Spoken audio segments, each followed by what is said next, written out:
Professor Vieira, I've heard you since CMRE back in the 80s espouse these thoughts. Constitutional issues aside, I'm from Illinois, a state which has a $100 billion deficit in its pension plans. I mean, not out into the future, just real deficit now. City of Chicago facing more than a couple of $1 billion of deficits for its police and fire and teachers' pensions.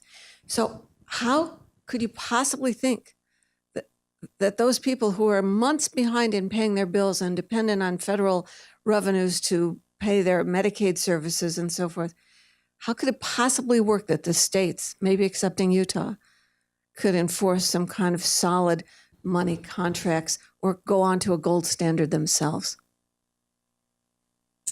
Well, you're on the Titanic, and it's sinking.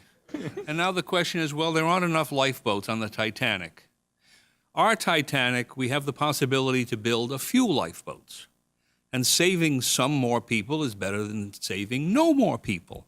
And I'm sorry that you live in Illinois, but it goes back to the question this gentleman raised over here. If people don't understand what's going on, they're going to be fleeced.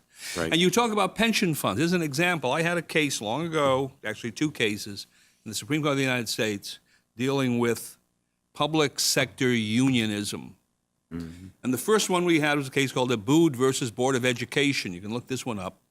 And actually, you have to go to the Supreme Court archives to look up what's important in the case, what was actually argued, not what they told you was argued in the opinion, because that's all baloney. All right? But what was actually argued.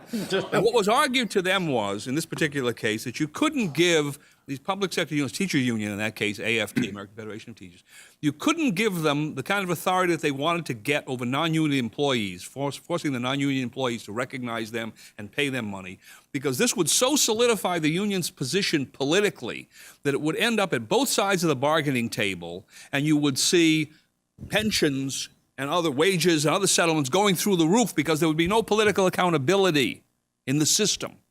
And only one justice even mentioned this tangentially, Justice Powell, in a concurring opinion. He said, well, you know, the voters and the other people might have something to say about this because they're going to be affected, but that's not part of this case. Wrong. That was what was argued to him. All right? So they allowed that to happen. And then there was a subsequent case called Minnesota Community Board of Faculty Association versus Knight, which dealt with the NEA, which went even further into that problem. And they fudged that one as well. So if you want to know what the main problem with municipal finance and these excessive pension funds and wage settlements, so forth and so on, I can name, 12 or 13 particular individuals in this country who are responsible for that, because I was involved in those cases. This was not an accident. This was something that was done really intentionally. They were told what was going to happen, and it happened. Yeah. Also, I would chime in that if the gold standard had applied in Illinois, they couldn't have made those pension promises in the first place because it would have lacked all credibility.